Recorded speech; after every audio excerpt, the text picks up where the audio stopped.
Under Western Eyes by Joseph Conrad. Author's Note. It must be admitted that by the mere force of circumstances, Under Western Eyes has become already a sort of historical novel dealing with the past. This reflection bears entirely upon the events of the tale, but being as a whole an attempt to render not so much the political state as the psychology of Russia itself, I venture to hope that it has not lost all its interest. I am encouraged in this flattering belief by noticing that in my articles on Russian affairs of the present day reference is made to certain sayings and opinions uttered in the pages that follow, in a manner testifying to the clearness of my vision and the correctness of my judgment. I need not say that in writing this novel I had no other object in view than to express imaginatively the general truth which underlies its action, together with my honest convictions as to the normal complexion of certain facts more or less known to the whole world.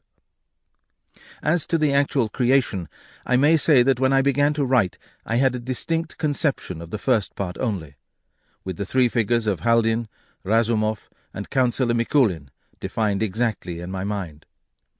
It was only after I had finished writing the first part that the whole story revealed itself to me in its tragic character and in the march of its events as unavoidable and sufficiently ample in its outline to give free play to my creative instinct and to the dramatic possibilities of the subject. The course of action need not be explained. It has suggested itself more as a matter of feeling than a matter of thinking. It is the result not of a special experience but of general knowledge, fortified by earnest meditation. My greatest anxiety was in being able to strike and sustain the note of scrupulous impartiality.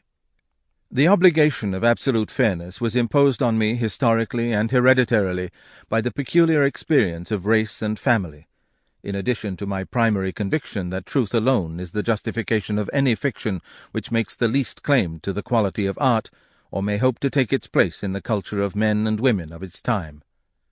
I had never been called before to a greater effort of detachment from all passions, prejudices, and even from personal memories. Under Western Eyes on its first appearance in England was a failure with the public, perhaps because of that very detachment. I obtained my reward some 6 years later when I first heard that the book had found universal recognition in Russia and had been republished there in many editions. The various figures playing their part in the story also owe their existence to no special experience, but to the general knowledge of the condition of Russia and of the moral and emotional reactions to the Russian temperament, to the pressure of tyrannical lawlessness, which, in general human terms, could be reduced to the formula of senseless desperation provoked by senseless tyranny. Sample complete. Ready to continue?